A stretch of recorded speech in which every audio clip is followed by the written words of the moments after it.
Sarap. Taba-taba. Ito ang ating gagawin pang sabaw. Lesson ka rin yan. Galing kay Tatang, pangulam daw. Taba nito ah. Oo nga, ang sarap nito. Sarap niyang sabawan. Magpapakulo na po tayo ng tubig para po sa ating manok. Para po sa ating pagbabalahibo. Bring papaya pang halo sa ating sinabawan. Mga kababayan, dito po sa aming probinsya, ang balunggay po ay libre lang po na aming kinukuhang panghalo. Pwede natin ilagay ang ating manok para mabalahibuhan na. Mga kababayan, babalaybuhan na po natin ang ating manok. Para ito po ay ating lutuin na. Ating lulutuin po ngayon ay binakol na manok. Bilisan talaga natin ito ng maigi para tanggal talaga yung lahibo.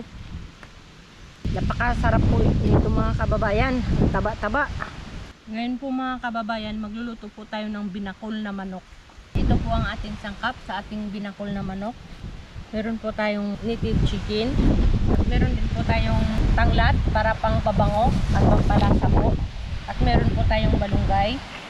At papaya po, luya, sibuyas, bawang at saka sili.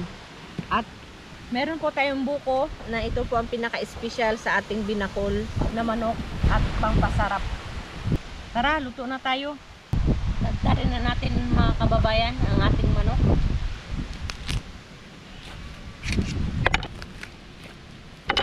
Wow, taba.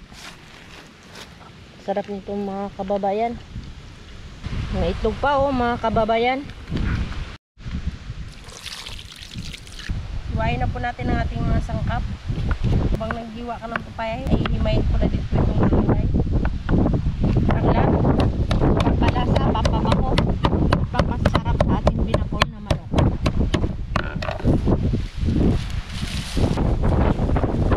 Ating buko, ihalo po natin mga kababayan sa ating binakol na manok.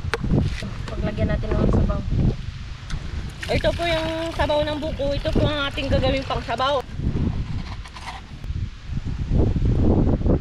Igigisa na po natin ang ating mga sangkap. Sunod natin yung luya. Lagyan na rin natin ating sibuyas.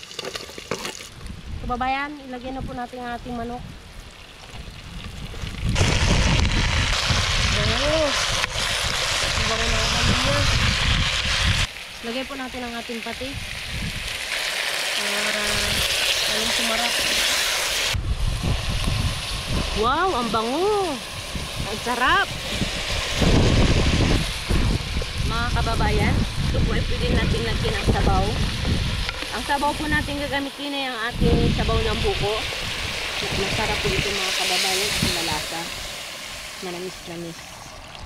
Takpan muna natin ito mga kababayan at ito po ay ating papalambutin. Kumukulo na po kababayan, lagay na natin ang ating tanglad para sa pangpasarap at pampabango pa ng ating binakol. Takpan natin ulit para mambut pa. Bango talaga. Amoy niya pa lang talaga, ulam na. Sarap nito kababayan. Ihalo na natin ang papaya at ito ay ating papalambutin. Malambot na po ang ating karne. Pwede na po natin ihalo ang ating buko. Bago po natin ilagay ang ating buko, tanggalin natin ang tanglad.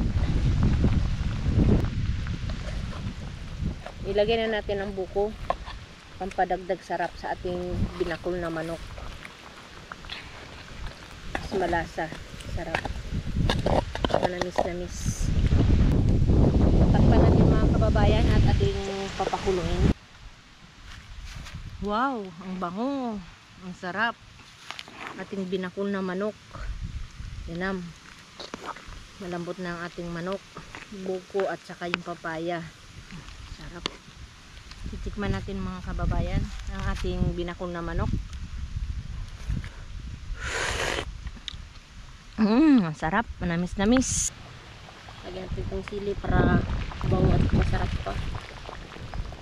Dagdag na rin natin itong malunggay. Masarap na, masustansya pa talaga. Bango. Malapit nang maluto itong ating binakol naman. Sabaw mga kababayan.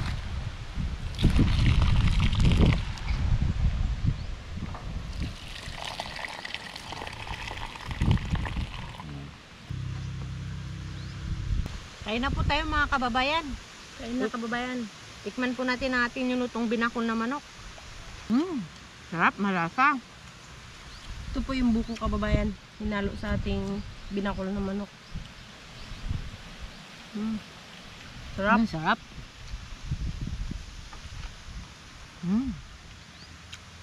Itlog mga kababayan, oh. Itlog. Sarap. Amis, ang sarap talaga nito. Sabaw mga kababayan, ang sarap.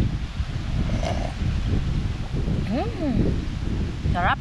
Namis-namis mga kababayan. Talagang ang nagpasarap po sa ating binakol na manok ay yung ating sabaw. Sabaw po ng buko ang ating ginamit. Imbis po na tubig.